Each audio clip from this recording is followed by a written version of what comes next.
Bawat isa, excited po ba tayo na awitan ng Panginoon? Amen. So, awitan natin, siguro narinig nyo na yung practice natin kanina, no? So, yung mga awitin natin ngayon, it's all about yung pag-ibig ng Diyos sa atin. Puro pag-ibig ng Diyos. So, namnamin po natin yung love of God sa gabing ito. Sa ating pag-awit, iparamdam din natin sa Kanya yung pagmamahal natin sa Kanya.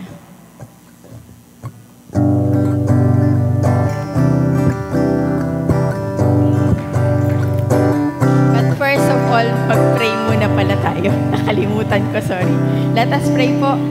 Father God, we thank you sa buong maghapon. Salamat po sa patuloy na pag-iingat mo po sa bawat isa sa amin.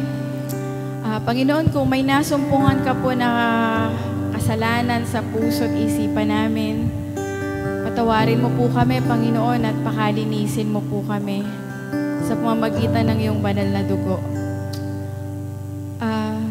Nawa ay madulutan ka po namin ng kasiyahan sa amin pong mga gagawin, sa amin pong aawitin ngayong gabi. Ito pong amin dalangin sa pangalan ng aming Panginoong Jesus. Amen.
Pagkat siya'y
at tapat. Minsan tayo pong tao, hindi tayo nagiging tapat, no? Minsan tayo ay kumakaliwa. Minsan tayo tumatalikod sa Panginoon. Hindi talaga wholeheartedly na nakasurrender sa Kanya. Pero ang Diyos po, dakila at tapat. At yung pag-ibig po niya, napakaganda talaga. Unfailing love.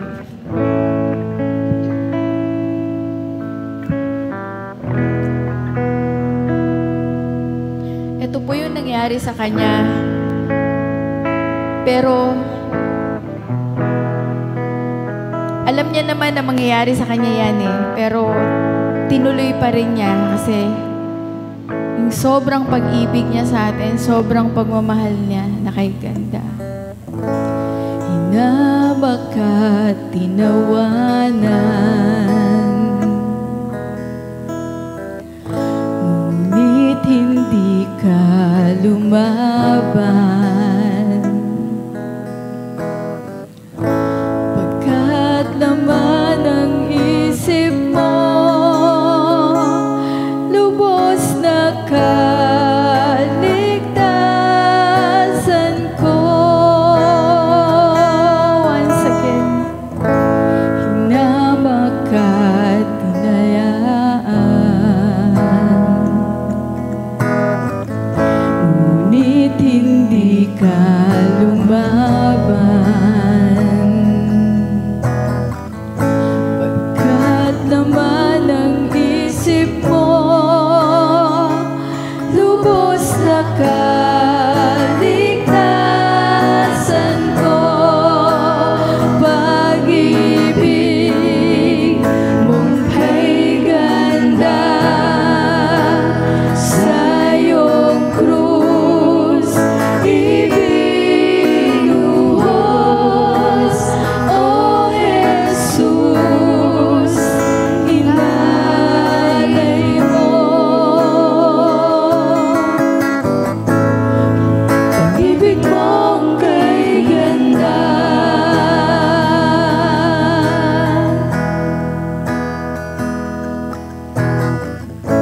kamatayan mo'y dahilan ng tunay kong kalayaan. Kami ngayon'y iyong anak, minamahal mo ng ganap.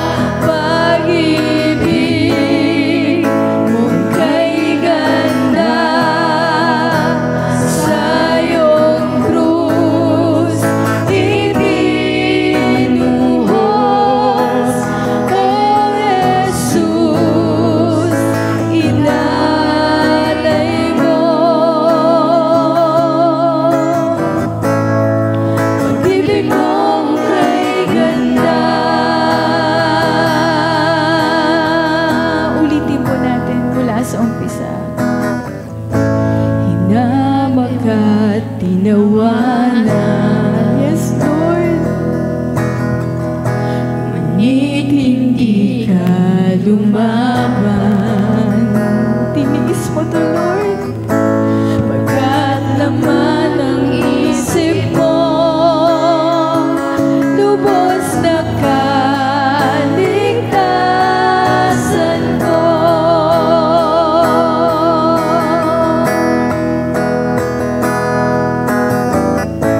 Ibinigay ang buhay mo para sa bagong buhay.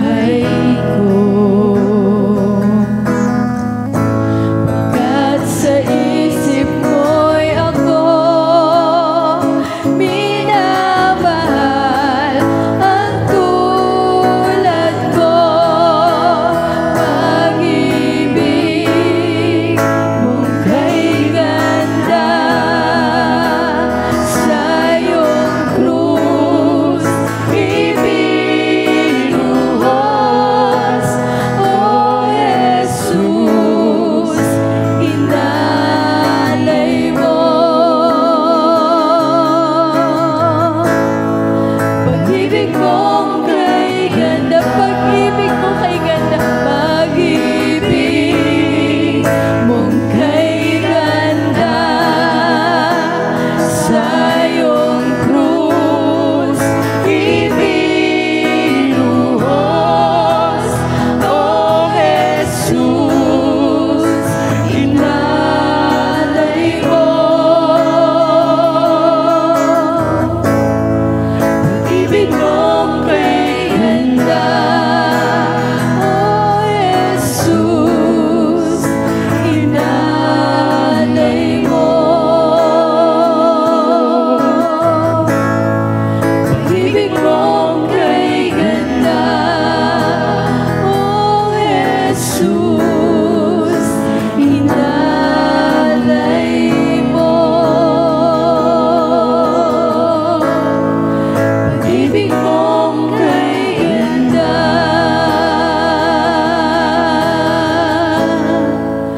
pag-ibig mong kay ganda, pag-ibig mong kay ganda,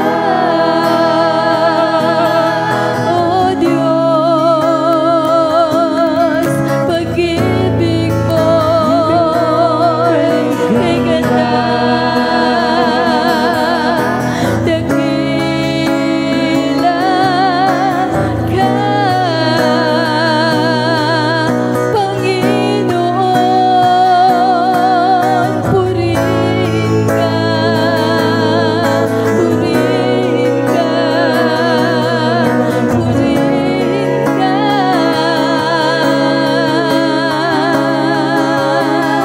O Diyos, purihin ka, purihin ka.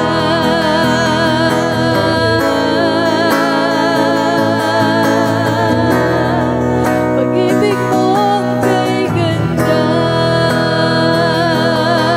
O Diyos, pag-ibig mong kay ganda,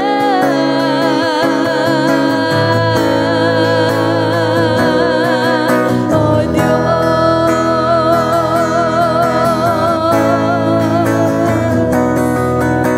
Yes, Lord, hallelujah. Salamat sa pag-ibig mo, Panginoon, na pinadama mo sa amin nung kami ay makasalanan pa. Binigay mo yung buhay mo, namatay ka sa krus para sa kaligtasan ng bawat isa. Sa araw-araw sa pamumuhay namin, Lord, patuloy na nararamdaman namin yung pagkilos mo, yung yakap mo, yung pag-ibig mo. Purihin ka, Ama. Salamat po sa iyo. Amen. Amen.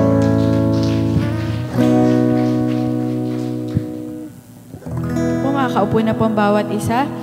Ngayon po, kung meron pong nais magbigay ng pasasalamat sa Panginoon through testimony, pwede na pong tumayo. Meron po bang gustong mag-testify sa mga kagandahan loob ng Diyos? Ayan, amen. Okay, ayun. Nagpapasalamat sa ating Panginoon sa pag-iingat niya. Although may nangyaring ganung aksidente, alam ko marami nakapanood kung ano nangyari.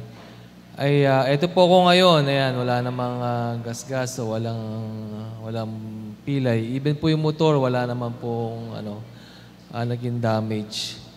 Kaya kahit po nag-iingat tayo at yung mga nakakasabay naman natin, nakakasalubong hindi nag-iingat, nandiyan pa rin po yung posibleng aksidente. At yung aksidente po, hindi natin masasabi, kahit nga naka 4 wheels ako, na-aksidente rin ako. Yung iba nga, tumatawid lang, na-aksidente. Kaya napakahalaga po nung prayer po natin na hindi lamang, ipag-pray din po natin yung mga nakakasalubong natin at mga nakakasabay po natin na ilayo po tayo sa mga ganong klaseng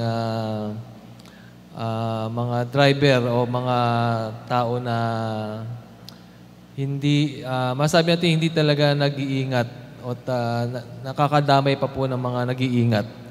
Ayan, kaya, at maging doon sa nangyari kay Sam, totoo niyan, napakadami ko na-realize na napakalaking blessing pa rin, na napakaraming dapat ipagpasalamat. At kasi maraming pwedeng mangyari na mas malala pa kung si Sam may merong sumusunod sa kanyang truck at kung si Sam din walang intercom, hindi kami nakagamit ng intercom, pwede pa pong mas malala ang mangyari. Pero hindi pinanghintulot po ng ating Panginoon yun. Kaya ang laking blessing po nun. At ayun, magkakasama po tayo ngayong gabi, lalo sa araw ng prayer meeting. And ano po ba? And ayun po, purihin po ang Panginoon sa gabing ito. At maraming salamat po sa ating Panginoon. Amen po ba? Amen. Ayan. Sino pa po ang susunod? Ayun, gusto mo yan. Magandang gabi po sa bawat isa. Actually, utos to ni Romel. Sabi po niya, magpasalamat po ako sa bawat isa na nakiramay, yung nagsabi ng nakikiramay sila, saka nagpaabot ng financial na tulong. Salamat po. Una po sa Panginoon, pangalawa po sa mga tao. Hindi ko na po sabihin kung sino, pero alam niyo na po kung sino-sino. Taos puso po kaming nagpapasalamat sa mga taong tumulong sa amin kasi talagang totally 5 man nung time na yun, wala kami, pero niloob ng Panginoon na makarating kami sa tulong ng mga taong ipinadala ng Panginoon sa buhay namin. Kaya sabi ko nga, mas masarap yung tumutulong, pero sa time na yun, masarap din naman po yung may mga tumulong sa amin. Kaya sa Diyos po lagi yung kapurihan, saka yung pag-iingat po ng Panginoon sa bawat isa. Nakarating kami rin, yung sobrang takot ko lagi na mag-travel. Talaga po may takot akong magsakay sa mga sasakyan, tapos mabilis pa yung driver mag-drive. Pero sa tulong po ng Panginoon, nalibang ako, kada daldal, nakarating kami rin ng, hindi ko na malayan, ligtas kami at payapang nakarating hanggang sa umuwi. Salamat din po sa mga tao na nakasama namin doon, kamag-anak ko, kapatiran na nakiramay. Talagang nakita ko yung sobrang nila sa, yung hindi ka matulog magdamag, daldalin ko lang sila, wag lang silang mainip, tas napuyat, napagod. Pero yung pakikiramay talagang sobrang naramdaman namin. Tas yung mga tao na hindi man namin nakasama, salamat din po kasi yung gusto nilang sumama, pero wala din po ako magagawa kasi talagang nagsiksikan na kami sa sasakyan. Saka kahit wala silang availability, yung bang sabihin lang sa'yo, Sister Mian, gusto naming sumama kahit hindi po natuloy. Napakasarap po sa pakiramdam yun. Totoo po yun. Kasi sa mga kapatiran ko po naranasan yung nakiramay talaga. Actually, nakakalungkot man po sa pamilya ko. Talagang totally wala as in. Maliban po yung kapatid kong bunso, talagang tumulong din.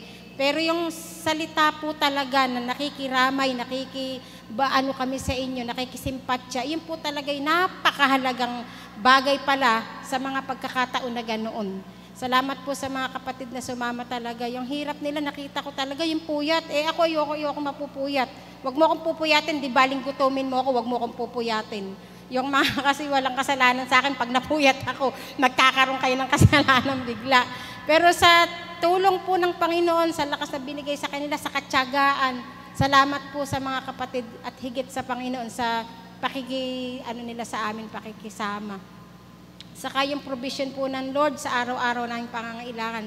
Salamat po sa pag-iingat sa bawat isa. Saka kay Brother Joel at kay Sam, nagpapasalamat din po ako sa Panginoon kasi di ba siguro sa mga oras na to nag-grip tayo kung may nangyari sa kanila pero sabi ko nga kay Sam, hindi kami nakikialam sa iyo sa kung ano gusto mo kasi trip mo yan. Pero yung pagkikare namin sa iyo bilang kapatid sa kay Brother Joel, nandito lagi sa puso namin. Huwag kayong magdaramdam pagka kayo sinasabihan namin, tigilan niyo muna sa panahon nato yan. Kaya isa rin po ako sa nagpapasalamat at nagpupuri sa Lord kasi malapit din po sila sa amin, di ba? Salamat po laging sa Panginoon po yung kapurihan.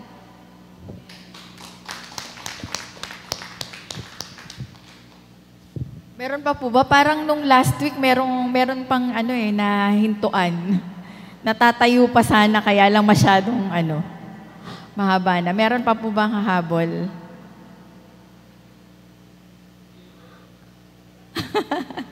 Sige, ako na nga po. Dapat last week ako mag-testimony. Noon pong nangyari, before pa pong mangyari yung kila Sam, ilang araw talaga na nababagabag ako. Kasi ayoko nung ganung, syempre, siguro po instinct ng mga nanay yun, no, na kapag alam mo yung pupuntahan, lalo't nakarating na po ako doon sa lugar na yun, sobrang nahirapan ako doon. Parang hirap na hirap yung puso ko na, sabi ko, Sam, wag na kayong tumuloy, ganyan. Ilang beses ko siyang sinabihan. Tapos, yun nga yung instinct ng nanay siguro na masyadong dinenervyos. Pero, everyday nagpe-pray ako, sabi ko, Lord, bahala ka na po kung papahintulutan mo na tumuloy sila. Pero sa akin talaga ayoko. Kumbaga, parang there's something in me na sana wag na tumuloy. Pero Lord, kung tumuloy sila, pakiingatan mo po. At bigyan mo ako ng kapayapaan, Lord. Kasi sa totoo lang, hindi po ako masyado talagang matahimik noon eh. Halos every time nagigising ako, maisip ko pa lang, ilang beses ko siya sinabihan, huwag na kayong tumuloy.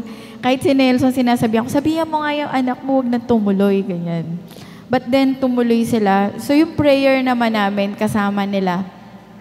I thank God, yun nga yung mga testimony na ganun lang po yung nangyari. Kaya alam ko po na guided, protected pa rin ng Lord. Balot pa rin sila ng presensya ng Panginoon. Kasi yung prayer natin, inalay natin yung prayer natin, di ba? At talagang covered sila ng blood of the Lord. And kung sabi ko, napakabuti ng Lord kasi nangyari po yun, nasa Pangasinan pa lang daw po sila, Urdaneta ba? Di ba? Urdaneta. Imagine nyo po, kung nangyari yun, nung nandun na sila sa may tuktok or nasa taas na ng bundok, baka yung paghagis niya, baka sa bangin na siya bumagsak. Kaya sabi ko, Lord, napakabait mo, napakabuti mo po, Panginoon, na maaaring may tinuturo ka lang po sa amin. Pero yung presensya mo, yung protection ng Panginoon. So, maraming salamat po sa Panginoon talaga. Wala na po bang hahabol? So kung wala na, tawagan na po natin yung ating mensahero ngayong gabi.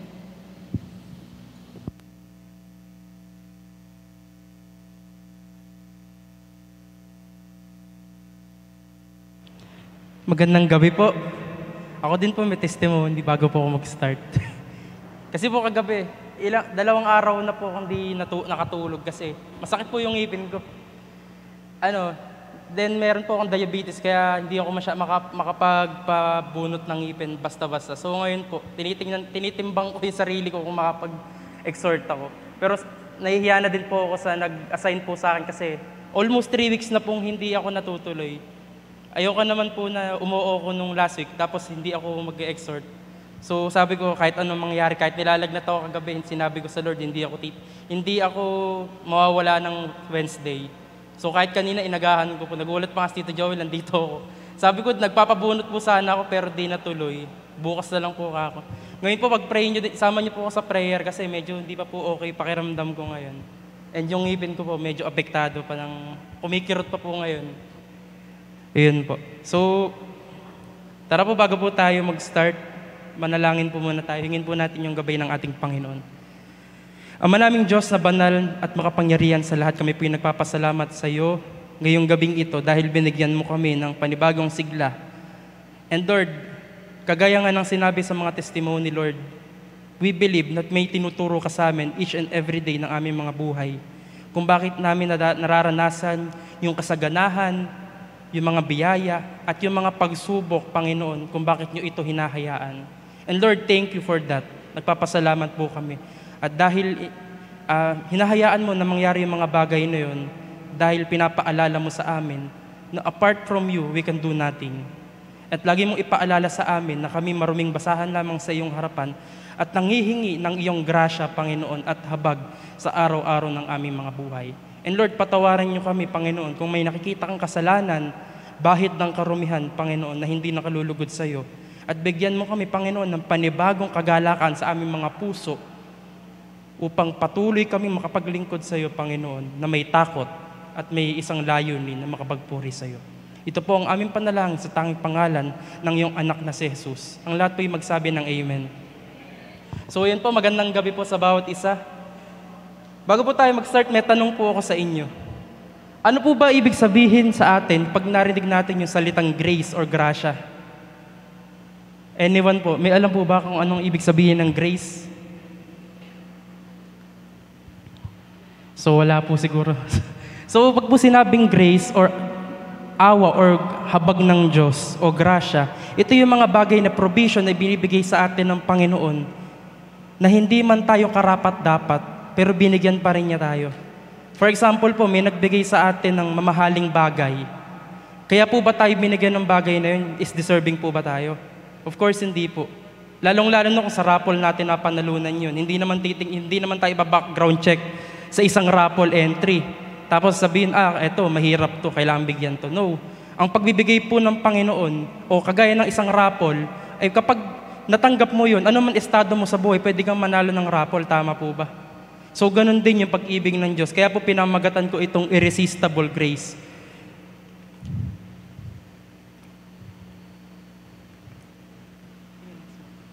Ayan po, ano po bang ibig sabihin ng irresistible grace? Irresistible grace does not drag the unwilling into the kingdom. It makes the unwilling willing. So, ito po pala yung grace na ibinigay ng Panginoon sa atin. Buhat nung tayo ay magkaroon ng relasyon sa Panginoon. At iyan po sinabi ng isang theologian. Ulitin ko po, irresistible grace does not drag the unwilling into the kingdom. It makes the unwilling willing. Dahil po lahat naman tayo dito, hindi naman tayo ng pagkasilang natin.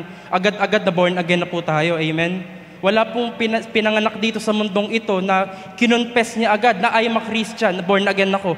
No, lahat po tayo, dinanas natin nung mga unang paniniwala natin na hindi nga tayo naniniwala na may Diyos. Amen po ba doon? Dahil lahat tayo ay patay tayo sa Espiritu nung wala pa tayong relasyon sa Diyos. Pero dahil po sa finishing work of Christ, nagkaroon po tayo ng kaalaman patungkol sa Panginoon. At because of that, nagkaroon po tayo ng grace, buhat kay Kristo Jesus. Next po. So ito po yung pinaka verse natin ngayon. Matatagpuan po natin sa Romans chapter 8 verse 29 to 30. Sabi po dito, sapagkat sa mulat mula pa'y alam na ng Diyos kung sino ang magiging kanya at ang mga ito'y pinili niya upang maging tulad ng kanyang anak. Sa gayon, ang anak ang naging panganay sa lahat ng maraming magkakapatid. Ang mga pinili niya noon pang-una ay kanyang tinawag at ang mga tinawag niya ay kanya ring pinawalang sala at mga pinawalang sala ay kanyang binahaginan ng kanyang kaluwalhatian. Diyos po ang magpala sa kanyang buhay at makapangyarihang salita ngayong gabing ito. So, gusto ko pong i-highlight ngayon yung sa gabing ito, yung word po na pinawalang sala po tayo at pinili. Lahat po ba tayo na nandito ngayon, ipinawalang sala at pinili ng ating Panginoon? Amen. So, kung kayo po ay nakikiisa sa akin, naniniwala po tayo na itong verse na to ibinigay ni Apostle Paul sa mga taga-Roma upang maging batayan na kung paano nila makikilala ang ating Panginoon. So sinabi dito, ng lahat daw po ng anak ng Diyos ay binigyan ng karapatan na pinili ng Diyos at pinawalang sala. Saan po ba tayo pinawalang sala ng Panginoon? Sa kasalanan. Buhat po kanino? Paano po ba tayo nagkaroon ng kasalanan? Balikan po natin yung original sin kay Eve at Adam na kinain nila yung pinagbabawal. Ano po ba yung pinagbabawal na yun ng Diyos? Di ba sabi sa kanila, maaaring yung kainin lahat ng bagay o lahat ng prutas sa halaman ng ito. Wag lang yung sa pinagbabawal kung ano po ba yun, yung bunga ng pagkaalam ng mabuti at masama. Bakit po? Sinabi ng Diyos, kapag kinain nyo ito, mamamatay kayo. Pero dahil sa temptation, dahil po sa kasalanan ng tao, nagkasala sila. Ano po ang ginawa ng serpent? Tinukso sila. Pag kinain nyo yan, hindi naman totoo na mamamatay kayo, kundi magiging kapantay kayo ng Diyos. So ngayon, ang nangyari, nagkaroon ng barrier between God at dun sa tao. Kaya po pinalaya sila sa halamanan ng Eden. At dun po pumasok ang kasalanan. And even sa panahon natin ngayon, yung kasalanan na meron sila, yung kinumit na kasalanan nila, ay meron pa rin tayo hanggang ngayon. At kung hindi natin kikilalanin ang Diyos at wala tayong relasyon sa Diyos, sabi doon, ang espiritu natin ay patay. Di ba po? Pero dahil nga po sa binigyan tayo ng karapatan ng Diyos na maging kanyang mga anak, pinili niya tayo at pinawalang sala. Ano po ba English ng pinawalang sala? We are being justified. Tandaan po natin yung process of salvation, yung 3 process of salvations. Di ba po? Yung salvation, justification, sanctification, and glorification. Ngayon po, naniniwala ako na kapag tayo nakakilala sa Panginoon, ginastify niya tayo, buhat sa kasalanan, iniahon niya tayo sa kasalanan. At ngayon po, nagkaroon po tayo ng justification. At nung ginastify na tayo ng Panginoon, pinawalang sala sa kasalanan, tayo po'y binigyan niya ng sanctification. Ano po ba yung sanctification na yun? Araw-araw po tayong pinapabanal ng Panginoon. Di ba po? Ganun po tayo binamahal ng Panginoon. At yung glorification naman, kapag tayo binigyan na ng panibagong buhay ng Panginoon, glorified body na yung meron tayo, makakasama na natin ng Panginoon eternally. At iyon po yung pinangahawakan nating lahat. So next slides po. So ito naman po yung next. Kapag meron na pag tayo na-justify na at na-sanctify na, nire-regenerate na tayo ng Panginoon. Sabi dito, regeneration precedes faith and that faith regeneration is monergistic. Regeneration is the work of God alone. Ulitin ko po yung word. Regeneration is the work of God alone. Yun po yung pagmamahal ng Diyos. Wala tayong ginawa, wala tayong binigay sa Panginoon para tayo maligtas. Yung iba po, ibang paniniwala po, kailangan wino-work out natin yung bagay na to para pa tayo maligtas. Pero tayong mga Kristiyano at naniniwala na niligtas tayo ng Panginoon, wala pa tayong ginawa. Wala po tayong ginawa. The single-handed transformation of our soul is irresistible grace. Ito po yung irresistible grace. Dahil ano po ba yung ginawa? Sabi nga sa isang verse sa Bible, di ba po? Hindi kayo ang pumili sa akin, hindi kayo pumili sa akin, ako ang pumili sa inyo. At napakalinaw po ng sinabi ng Panginoong Hesus na wala tayong ginawa, wala tayong part sa kaligtasan na yun. At bakit? Dahil po yung binigay niya sa ating pananampalataya ay galing din po sa Panginoon. Kaya mapalad po tayo nandito ngayong gabing ito at mapalad tayo dahil nakilala po natin, nagkaroon po tayo ng relasyon sa Panginoon. At kaya tayo nagkaroon ng relasyon ay dahil din sa ating Panginoon. Uulitin ko po, kaya po tayo naligtas, hindi po iyon ayon sa ating mga gawa. Kahit po magbigay tayo ng 1 milyon sa church, kahit po every Sunday tayo mag-church, kahit po ikaw yung pinakamagaling na musician sa buong mundo, kahit napakamahal pa ng mga gamit ng simbahan ninyo, kung hindi po pure yung pagmamahal nyo sa Diyos, kung hindi po pure yung intention natin na magpuri sa Panginoon, wala din pong sense yun. At kung hindi totoo kung hindi genuine yung pagsamba natin sa Panginoon, baka hindi po natin mararanasan yung total regeneration ng Panginoon. Dahil marami pong church ngayon nakakatakot na.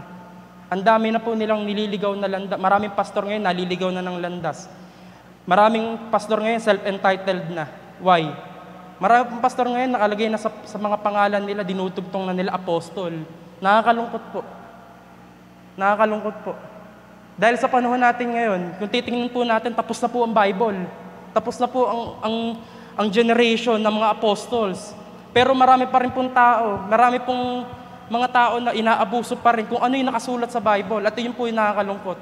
Gawin po kaya po natin share ang salita ng Diyos doctrinally and expositorically para maintindihan po natin kung ano po ba yung dapat nating paniwalaan at hindi natin dapat paniwalaan. At mag-ingat po tayo sa mga doktrina na hindi naka-align sa kagustuhan ng Diyos. At kung hindi na si Kristo ay pinangangaral sa simbahan, mag-isip-isip po tayo.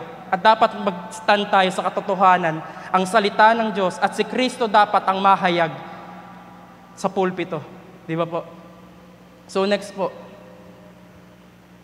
So sabi po sa John chapter 6 verse 37, lalapit sa akin ang lahat ng ibinibigay sa akin ng Ama at hindi ko itataboy kailanman ang sino mang lumalapit sa akin. Napakaganda po talaga ng verse na to. Di ba po? Nakikita po natin, nung Old Testament, sabi nila, kino-compare po nila ang Diyos noon at nung Diyos ng Old Testament at Diyos ng New Testament. Sabi po nila, bakit ganun ang Diyos? Bakit ganun si Yahweh ng Old Testament? Bakit napakatindi niya sa mga tao? Di ba? Bakit niya hinahayaang papatay yung mga tao noon? Bakit niya hinahayaan na yung mga bata ay mamatay? no Old Testament. Tapos nung dumating naman si Jesus Christ sa New Testament, parang napakabait niyang Diyos. Ano yung nangyari? Kung titingnan po natin, balanse po ang Diyos. Just po ang Diyos.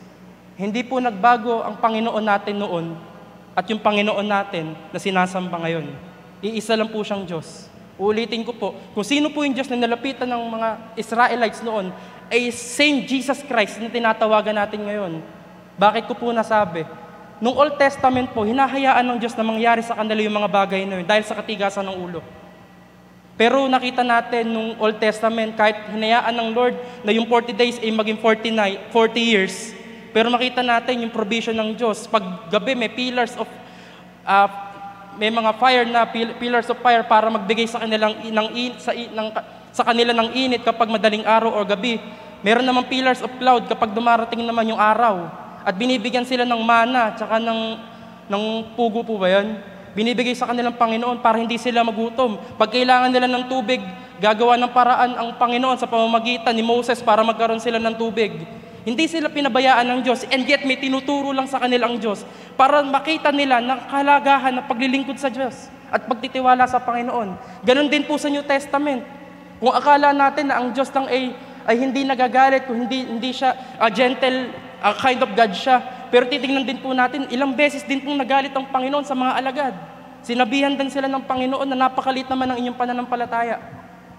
At wag po kayong mag-alala, darating po ang Panginoon na hindi na siya yung Diyos na kilala natin na mabait. Dahil darating ang Panginoon na ang Diyos ay bababa dito at paparusahan yung mga tao na hindi naniniwala sa Kanya. Yun po. Next po. So sabi dito, walang makalalapit sa akin malibang akayin siya sa akin ng Ama at nagsugo sa akin at ang lalapit sa akin ay muli kong bubuhayin sa huling araw. So napakaganda po ng mga verses na to.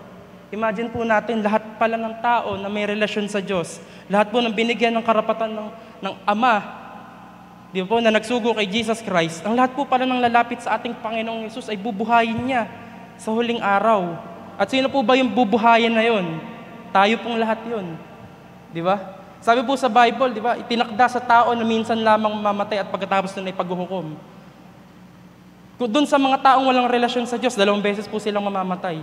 Physically and eternal death po ang mangyayari sa kanila. Pero tayong lahat, naniniwala na itinubos tayo ni Kristo sa ating kasalanan, 1 beses lamang po tayong mamamatay. Di ba? Minsan lang tayong mamamatay. At pagkatapos nun, sasamahan na natin ang Panginoon sa langit. Sino po ba excited makasama ang Panginoon sa langit? Amen. So lahat naman po tayo ay excited makasama ang Panginoon, di ba? At iyon po ang ine-aim nating lahat. Yung makasama natin ang ating Panginoon. Imagine doon, wala nang hirap, wala nang lungkot, wala nang pagsubok, wala nang pagluha, wala nang pagtangis, di ba po? Wala nang emosyon ng lahat ng tao na pangit.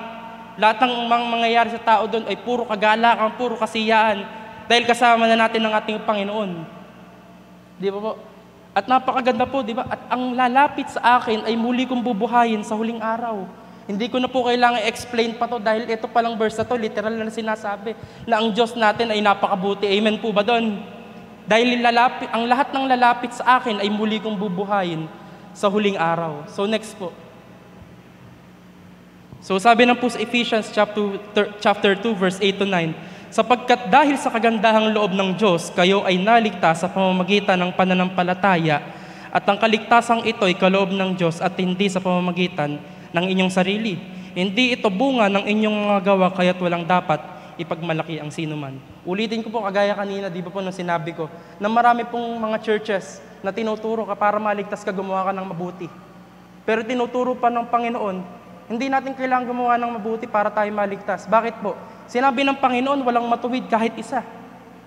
Lahat tayo makasalanan, lahat po tayo pantay-pantay na nagkakasala sa harapan ng Panginoon. Pero dahil po kay Jesus Christ na namatay sa krus at muling nabuhay, binigyan po niya tayong panibagong buhay. Di ba po?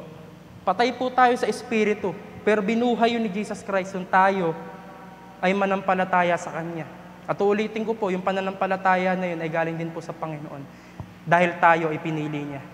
Ulitin ko po, hindi ito bunga ng inyong mga gawa, kaya't walang dapat ipagmalaki ang sinuman. Next po. So, sabi po sa Acts chapter 13 verse 48, Nang marinig ng mga hentil ang mga salitang iyon, sila'y nagalak at nagpuri sa Panginoon dahil sa salita niya at sumampalataya ang lahat ng hinirang para sa buhay na walang hanggan. Bakit po ba sinabi dito nang marinig ng mga hentil ang mga salitang iyon? Para kanino po ba yung original na kaligtasan? Sino lang po ba yung bayang maliligtas? Di ba po mga Jew lang po? Mga Hudyo lang ang maliligtas noong unang panahon. Pero dahil po sa katigasan ng ulo nila, at dahil din po sa divine provision ng Panginoon, yung divine providence ng Lord, inopen po ang kaligtasan sa kagaya nating hentil. Lahat po tayo naligtas na. At binigay ng Panginoon, buhat nung siya'y mamatay sa krus. Di ba po? Nang marinig ng mga hentil ang mga salitang iyon, sila'y nagalak. Bakit po ba sila nagalak? Narinig po kasi nila yung mabuting balita.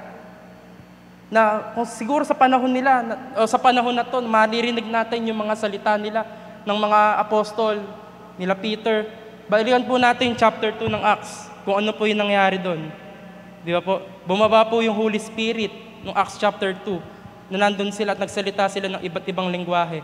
Inopen po sa kanila yung spiritual gifts na binigay sa kanila ng ating banal na spirito, at binigyan sila ng encouragement o binigyan sila ng courage na magsalita para sa pangalan ng Panginoon. Kaya po sila, kung babalikan natin yung Acts chapter 13 to 16, hanggang sa matapos po yung Acts, makita natin na wala silang ginawa kundi mag-preach. Dahil inutos sa kanila ng Panginoon, in-equip sila ng Lord, sabi ng Panginoon sa kanila, "Go ye and make disciples of all nations, baptizing them in the name of the Father, and of the Son, and of the Holy Spirit." Kaya po ginawa nila yung role nila, o yung privilege na binigay sa kanila.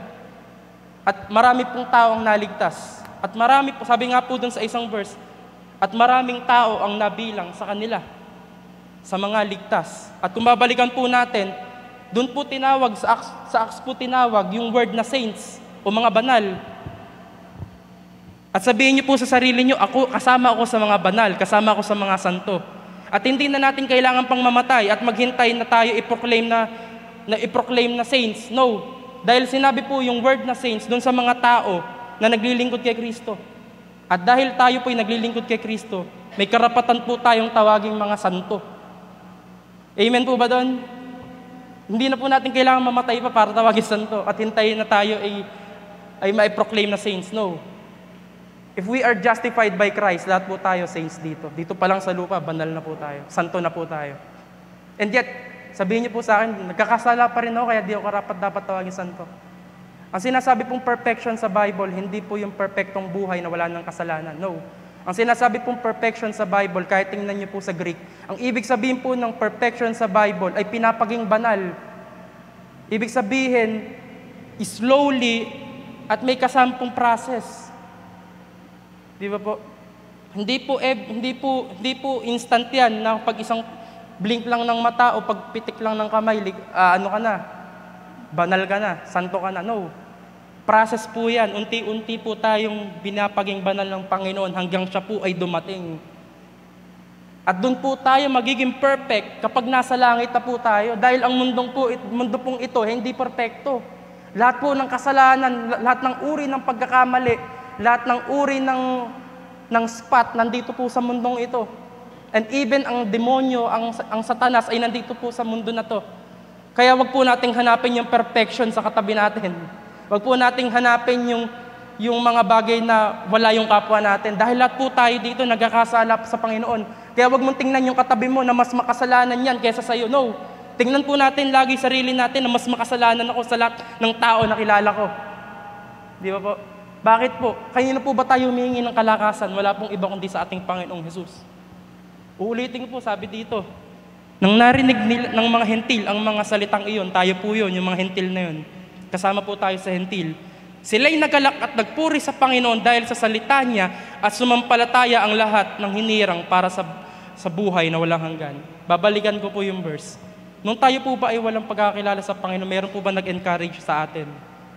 Yung mga nagba-Bible study sa atin, nung hindi pa tayo nakakilala sa Panginoon.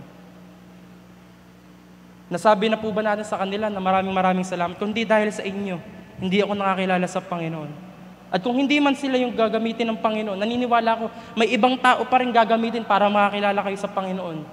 Pero dapat magpasalamat pa rin tayo sa kanila. Dahil sila yung naging vessel, naging channel ng pagpapala ng Panginoon para tayo maligtas.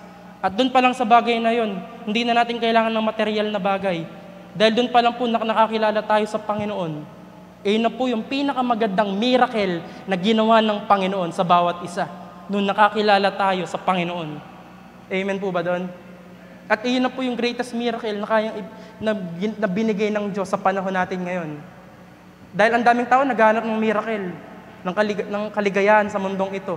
Pero tingnan natin, pag ba nakuha na natin lahat ng bagay sa mundong ito, kailangan pa ba natin ng Diyos? Kailangan pa po ba natin ng Diyos? Practically speaking, hindi na. Kasi meron na tayo lahat eh. Pero dahil hindi sa atin binigay lahat ng talent, hindi sa atin binigay lahat ng kakayanan sa mundong ito, nire-remind tayo ng Diyos na ako ang kailangan ninyo. Dahil ako ang may hawak ng kaligtasan na tinatamasa ninyo, na tinatamasa ko, tinatamasa ng lahat ng tao. Di ba po? At wala rin din pong batayan sa mundong ito na porke pastor ako, leader ako ng church, ako yung pinakabanal. No. Lahat po tayo dito, binigyan lamang tayo ng habag ng Diyos. Binigyan lamang tayo ng karapatan na maging anak ng Diyos. Di ba po? Kaya wala pong dapat na ipagmalaki ang sino man, even ako po. Ako nga po, tinitingnan ko yung sarili ko na pagtatayo ako, dapat ba akong tumayo? No, hindi po. Dahil makasalanan din po ang kagaya ninyo. At pare-parehas lang po tayong marumi sa harapan ng Panginoon. So next po. So Acts chapter 16 verse 14, kabilang dito ang isang sumasamba sa Diyos na nagngangalang Lydia na taga Tiatira. Siya ay isang negosyante na nagtitinda ng mamahaling telang kulay ube. Binuksan ng Panginoon ng kanyang isip at kanyang pinaniwalaan ang pinapangaral ni Pablo. Di ba po? Kaya naniniwala po ako na ang pagpili ng Panginoon, walang tinitingnan ng estado sa buhay. Kahit po mayaman, pinipili ng Panginoon. Di ba po? Kasi si Lydia, na tigatira, mayaman po ito. Kung titingnan natin, negosyante siya nung panahon nito. At tinitingda pa niya yung mga tela. Yung tela po noon, hindi basta-bastang tela lang. Dahil nilalagyan po ito ng iba't ibang mga palamuti na mga mamahalin. At nilalagyan po ng pabango na mamahalin, yung nardong pabango po, na ibinuhos hindi po ako napagkakamali ni Mary Bethany nung time ni Jesus Christ na ito po yung ginagamit na nilalagay dun sa mga telang nilalagyan ng pabango, yung tela na to. So ibig sabihin, hindi po talaga namimili ang Diyos kung sino ililigtas niya. Mayaman ka man, mahirap ka man, matangos man ilong mo, panguman ilong mo, matangkad ka man, maliit ka man. Di ba po? Able ka man or hindi ka man able. Walang pinipili ang Diyos. Di ba? Na estado ng buhay. Basta ikaw ay tinawag at pinili ng Diyos, pipiliin ka po niya. Di ba po? Kasi itong mayaman to, si Lydia. Ano po yung sinabi? Binuksan ng Panginoon ng kanyang isip at kanyang pinaniwalaan ng ipinapangaral ni Pablo. Bakit marami pong tao, si Shera natin? Ano po yung ginagawa sa atin? Hindi ko na kailangan yan. Hindi ko kailangan yan. Hindi ko kailangan ng Kristo na meron ka. Hindi ko naniniwala sa Bible, pasensya na. Ang daming tao po nire-neglect, nire-reject yung pinapangaral nating salita ng Diyos. Madami pong ganyan. At wag po tayong mawawalan ng pag-asa dahil hindi po tayo nagbabago ng buhay. Di ba? Nakausap ko po na si Ninang Malu, naalala ko po nun. Sabi ko sa kanya, paano po pag meron po sinesharean, tapos nireject niya yung salita ng Diyos? Okay lang. Pag-pray mo. Kasi hindi naman ikaw yung magbabago sa buhay ng tao na yun, kundi ang Diyos. Dahil ang Diyos lang ang may karapatan at may alam kung sino yung mga taong pinili niya at hindi. At doon ko po naintindihan na ang kaligtasan po ng Panginoon, sad to say po, may pinili po talagang Panginoon. May pinili po talagang Panginoon. At pero magalak tayo, dahil hindi ka tutungtong sa lugar na ito at hindi ka makikinig ng salita ng Diyos kung hindi ka ligtas. Bakit po? Ano po yung sabi? Binuksan ng Panginoon ng kanyang ang kanyang isip at kanyang pinaniwalaan na pinapangaral ni Pablo. Bakit? Naiintindihan natin yung salita ng Diyos eh. Kasi kung tayo ay kung di tayo nakakilala sa Panginoon, kung wala tayong relasyon sa Diyos, hindi natin ito maiintindihan. Wala ding sense yung ginagawa natin. Walang sense yung doctrine na pinag-aaralan natin, walang sense yung Christian living. Lahat ng pinag-aaralan natin patungkol sa Panginoon, walang kwenta ang gospel. Kung hindi tayo pinili ng Panginoon. Amen? Kaya dapat papurihan ng Panginoon eh. Bakit? Kasi lahat ng bagay na ginawa ng Panginoon, wala po tayong ginawa. Ang ginawa lang natin, manampalataya. And yet, yung pananampalataya na yun, siya din may bigay sa atin. Kaya po nakakagalak ng puso dahil ang Panginoon, binigyan niya tayo ng kaligtasan. Di ba po? Next po. Sa Titus chapter 2 verse 11, sapagkat nahayag na ang kagandahang loob ng Diyos na nagdudulot ng kaligtasan sa lahat ng tao. Ano po yung na dinudulot ng Panginoon? Anyone po? Ano po yung sinasabi ng nagdudulot? Ano po yung dinudulot ng Diyos sa atin? Kaligtasan. Tingnan niyo po yung mga verses na ginagamit ko. Lahat po sila connected po sa isa. Ano po yun? Yung pag-ibig po ng Diyos sa atin. Imagine niyo po. Kaligtasan kasi yung binigay sa atin ng Panginoon. Wala pong ibang binigay ang Panginoon sa atin kundi kaligtasan lamang. Yun po yung dapat nating panghawakan. Basahin po natin yung Genesis hanggang Revelation. Ipinopoint po nun, walang iba kundi ang ating Panginoong Jesus. Sabi niya sa Bible, walang isinulat, walang ibang pangalan na sukat na ikaliligtas ng tao, kundi ang pangalan ng ating Panginoon. Si Jesus, ang ating Panginoong Hesukristo. Balikan po natin yung sinabi ni Thomas, noong time na si Jesus Christ po ay bumaba at nagpakita sa kanya. Unang-una, nag-doubt si Thomas na ito ang Panginoon. Pero nung nakita niya yung palad ng ating Panginoon na may butas, alam niyo po yung sabi ni Thomas sa kanya, Diyos ko, Panginoon ko. Kung hindi Diyos Kristo, masasabi po kaya ni Thomas yun? Sabi po nung founder ng isang church, nasa state daw ng pagka-shock si Thomas noong time na yun. Pero wala pong nakalagay sa Bible na na-shock si Thomas noon. Na-amaze si Thomas. Baka gamitin pa yung word na na-amaze eh. Bakit? Nung nakita niya yung si Jesus Christ, di ba? Nakita niya may butas. Di ba? Kasi ang tao to see is to believe eh. Hindi ako maniniwala dyan hanggang hindi ko nakikita. Pinakita sa kanya ni Jesus. Doon siya naniwala. At hindi lang basta naniwala, di lang siya namangha. Kundi ano pa po ginawa niya? Binigyan pa niya ng pinakamataas na respeto ang Panginoon. Yung sabihan niya ng Panginoon ko, Diyos ko. Di ba? Hindi lang niya inonor si Jesus Christ bilang kanyang master, inonor din niya ito bilang Diyos na makapangyarihan sa lahat. Di ba po? Na nagbigay ng kaligtasan sa lahat ng tao. At doon pa lamang po sa bagay na yun, tayo na yung pinakamayamang taong nabuhay sa mundong ito. Amen po ba doon? Di ba po? Next po. Sabi dito, because we are dead in our sins, we have no ability to change our hearts. Totoo naman po, di ba? Wala po tayong kakayanan. Ulitin ko po kanina. Wala pong bata dati, wala po akong nakitang bata na sanggol or baby na ipinanganak po na banal na. Di ba po? O na born again na. Bakit po? Ano po ba yung word na born again para sa atin? Ito po ba yung religion? No. Ito po yung state ng relationship between us and God. At transformation po yun. Pag po kinuha natin yung word na born again, lalabas po is transformation, regeneration, revival, at reform. Pag po ikaw pala Kristiyano na at born again ka na, hindi iyon relihiyon. Hindi po iyon inaanibang samahan na every Sunday may fellowship lang. No. Ang sinamahan po natin, hindi po isang samahan lang. Kundi ito ay church o iglesia na lahat ng ginagawa natin ay patungkol sa ating Panginoong Jesus. So, kino-consider po tayo as church. Bakit po? Because we are dead in our sins. Dahil nung tayo wala pang pagkakakilala sa ating Panginoon, hindi po tayo mako-consider na church. Dahil nasan po ba tayo madalas yung mga magulang na walang relasyon sa Diyos? Pag umagang-umaga, nasan po sila? Nasan po mga magulang na wala pang relasyon sa Diyos? Ay, ano ba maaari ganito? Di ba? Ano ba kaya ang tumama ngayon? Di ba? Yung mga tatay nasaan? Nasa sabungan, ng bababae, umiinom ng alak. Yung mga anak, naglalaro na lang ng computer games. Inuubos yung oras sa pag-aaral. Wala nang problema sa pag-aaral. Pero kung tayo, yun po yung dati natin buhay eh. Nung malayo tayo sa Panginoon, na lahat ng bagay na ginagawa natin, patakbo sa Diyos. Pero dahil po binuksan ng Panginoon, yung puso't isipan natin, kagaya nung ginawa kay Lydia, di ba po, binigyan niya tayo ng pagkakaalam na marinig yung salita ng Diyos. Di ba po, binuksan niya yung ating mga, sabi nga din, spiritual ears, spiritual na kaisipan din, binuksan ng ating Panginoon.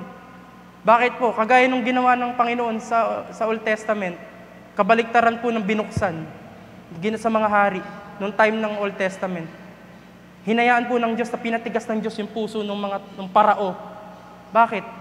Para po hayaan ng Panginoon na yung mga alagad niya, ay yung mga taong, mga Israelita, ay magkaroon po ng relasyon sa Kanya at umasa lamang sa Kanya. Pero ngayon po, yung pinakita sa atin ng Panginoon, hindi po niya pinagmatigas yung puso natin. Bagkus binuksan niya yung isipan natin na makarinig ng salita ng Diyos. At kaya po tayo nandito ngayon. Because we have no ability to change our hearts. As such, salvation is something God must do in us. Because we would not ask for it otherwise. Hiniling po ba natin na tayo iligtas ng Panginoon noon?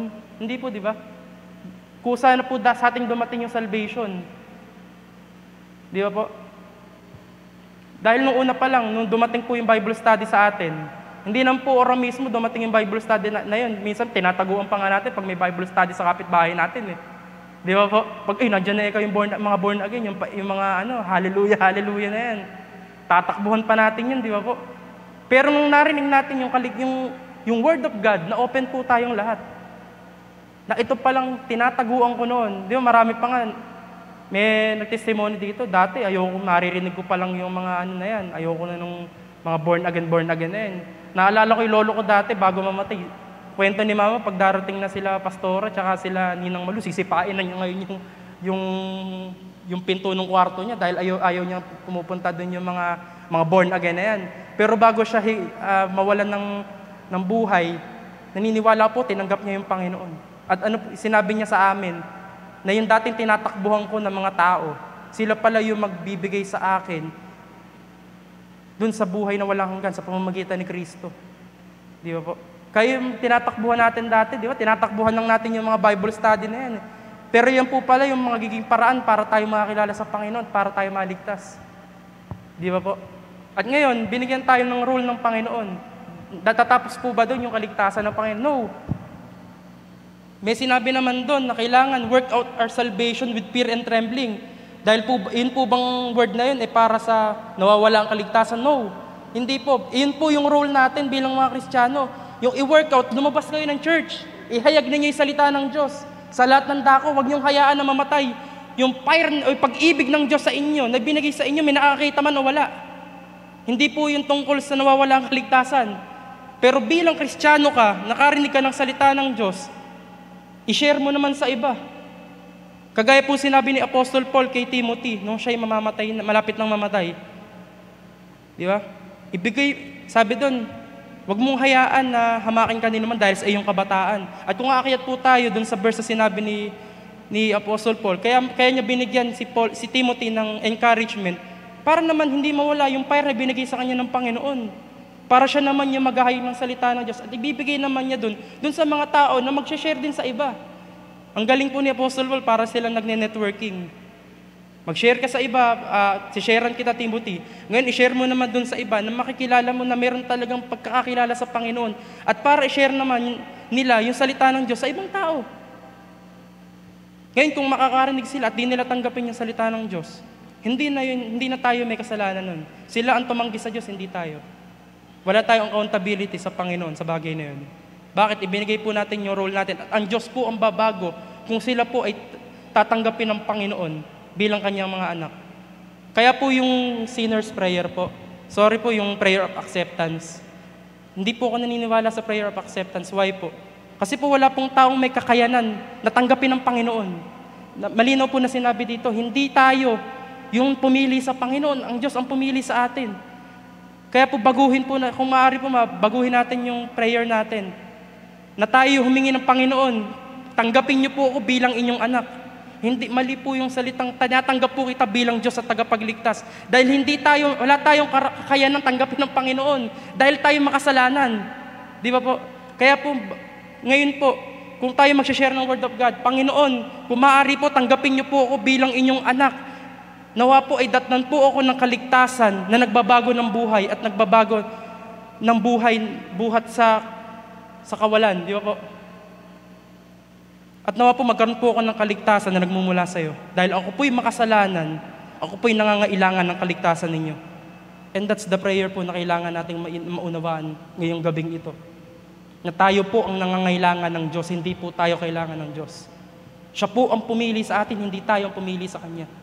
Dahil ang lahat ng tao po, lagi ko pong ipipil point sa ating lahat na kahit ako po, nung ako po ay hindi pa nakakilala sa Panginoon, wala din po kakayanan tanggapin ng Panginoon.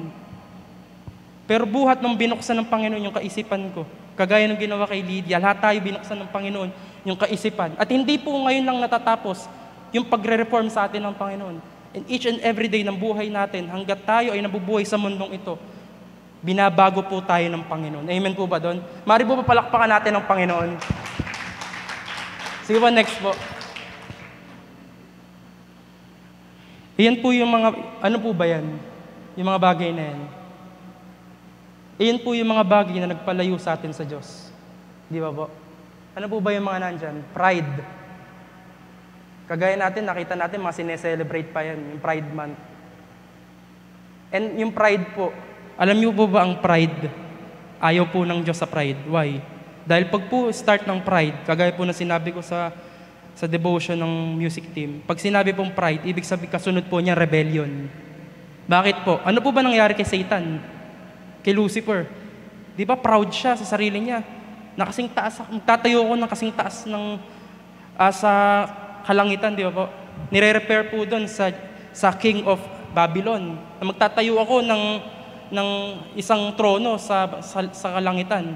At nire-repair po yun sa King of Babylon, which is sa iba pong translation, ibig sabihin po si Lucifer, morning star, na gusto niya maging kasing taas ng Diyos o mas mataas pa sa Diyos. Ano po ginawa ng Panginoon sa pride niya? Binagsak siya. Di ba po? Ano pa po? Lust. Di ba po? Lust of the eye, di ba po? Sabi sa Bible, pride of life. Yan yung mga sin. Yung greedy. Yung pagiging greed. Kasalanan din po yan. Envy. Bakit siya mayaman, kami hindi? Di ba madalas mo naririnig natin, bakit siya may gantong bagay? Ako hindi.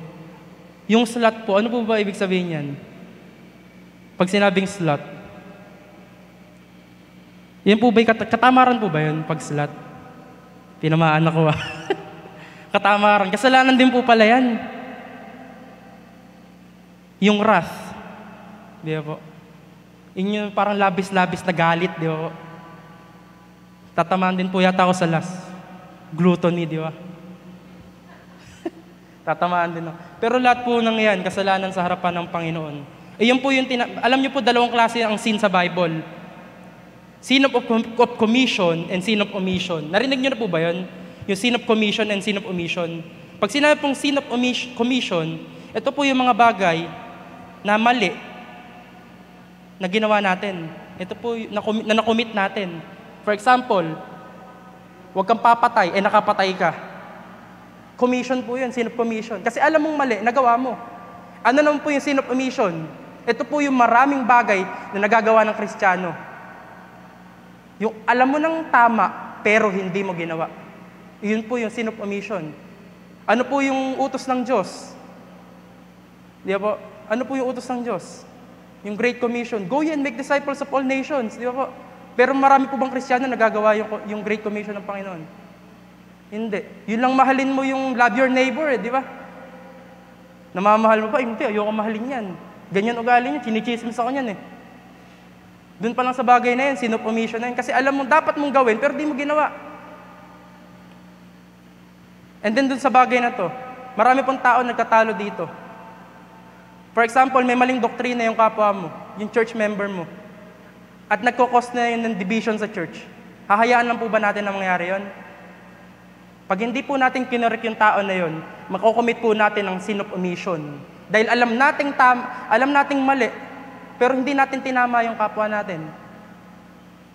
Gagamit pa tayo ng verse na, di ba? Gumagamit pa tayo ng verse na rebuke is better than secret love, di ba?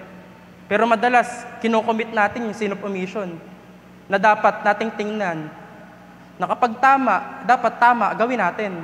Pero kapag mali, alam nating mali yung ginagawa ng kapwa natin, i-rebuke natin. Di ba po? Dandaan mo natin dalawang sin ang ginagawa ng tao. At marami po, yung Synod Commission, ginagawa po yun ng mga tao. And sometimes Christian nakakagawa din yan. Pero minsan avoidable na. Pero yung Synod Commission, hindi natin nakikita minsan na nagagawa na pala natin. At iyon po yung ititingnan ng Panginoon sa atin pag tayo po ay nagkaroon na ng judgment sa Panginoon. Paghaharap na tayo sa Panginoon. Di ba po? Kagaya ng sinabi dun sa binigyan ng, naalala niyo po yung binigyan ng talents? Di ba po? Ano po yung sinabi ng master dun sa dalawa? Naalala niyo po? Ano po sabi sa kanila? Dun sa dalawa? Well done, my good and faithful servant. Di ba po? Sabi dun sa dalawa. Bakit po? Kasi naging faithful sila sa Panginoon. Dahil naging faithful sila sa Panginoon. Next po. Ito naman po yung ginawa sa atin ng Panginoon. Binigay po niya yung buhay niya para sa atin. Kailan? Sinabi po ni Ninang Malu kanina, kailan tayo binigyan ng buhay ng Panginoon?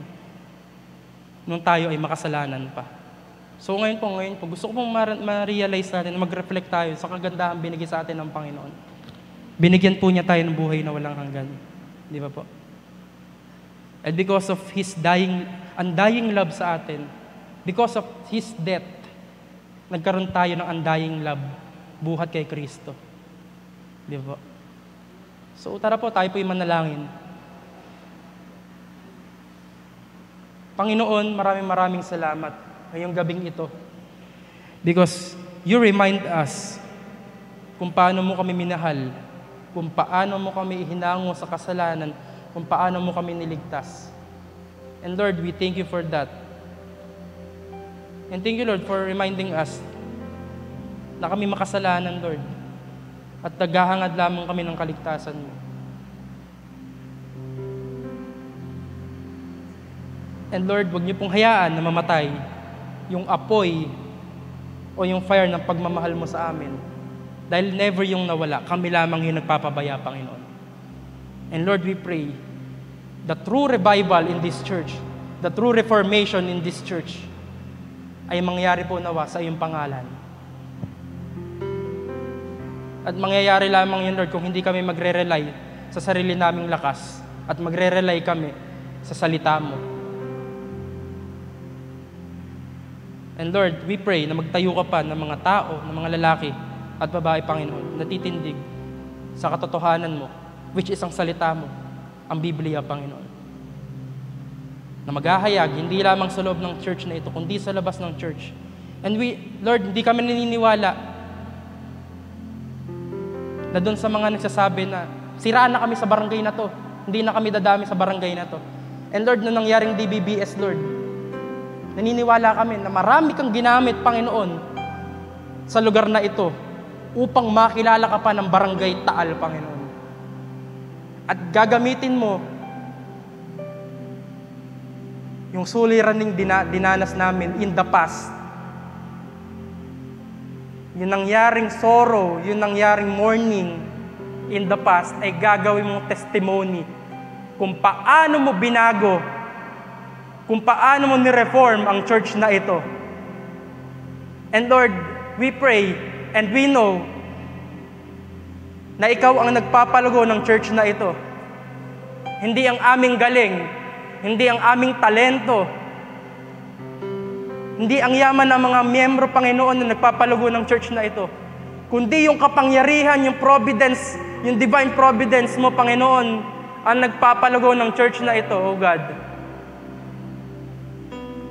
And Lord, we pray, the true miracle ay mangyari sa church na ito. At yung miracle na yon, Panginoon, yung isang makasalanan ay magbabalik loob sa iyo at makakakilala at makakarinig ng iyong salita, Lord. And yun yung miracle na hinihintay namin, Panginoon, na mangyari nawa sa simbahang ito, Panginoon. At marami pang lalaki at babae, Panginoon, not just to prophesy, Lord, dahil tapos na yun, Lord, Pero Lord, ang gagawin na lang namin ngayon, Panginoon, is to preach your word, Panginoon, sa lahat man dako ng lugar na ito, Panginoon, nang makilala ka nila. And Lord, kung ano yung vision mo in the Old Testament and the New Testament, Lord, ay makita ngayon, Panginoon. At tinatayuan na lang namin yun ngayon. Hindi na namin kailangang humanap pa ng iba't ibang visions, mga wonders and miracles, Panginoon. Dahil naniniwala kami, Panginoon, nilalakaran na namin yun noon pa. At naniniwala kami, iyon, Panginoon, yung ine-aim namin na makita mo, Panginoon. And Lord, we pray na gamitin mo kami for the expansion of your kingdom here on earth, Panginoon. At marami pang lalaki at babae ang maliligtas, Panginoon. And Lord, kung hindi pa namin nasusumpungan ang tunay na kaligtasan mo, Lord, iligtas mo kami, Panginoon. Yung true repentance ay maranasan namin, Panginoon. Because if we confess our sins, Panginoon, you are faithful and just, Panginoon, to forgive our sins, O God. And we pray, Panginoon, na patawarin niyo kami, Panginoon. Upang ang tunay na kaligtasan ay maranasan namin, Panginoon. Ang tunay na revival ay maranasan namin, Panginoon. And we pray, Panginoon, sa lahat ng mga kabataan, Panginoon, ng church na ito. Lord, yung tunay na labang masaksihan nila, Panginoon, maranasan nila sa iyo. Dahil sila yung susunod na generation, Panginoon, and we seek for the truth, Panginoon. Muli, Panginoon, sa iyo po namin, Panginoon, isinasangguni ang lahat. Sa tanging pangalan ng makapangyarihang Diyos na nagligtas sa amin, Panginoon. Sa iyo po ang lahat ng papuri, parangal at pagsamba sa tanging pangalan ng Panginoong Hesus. Ang lahat po ng anak ng Diyos na niligtas ng ating Panginoon ay magsabi ng Amen and Amen. To God be the glory po.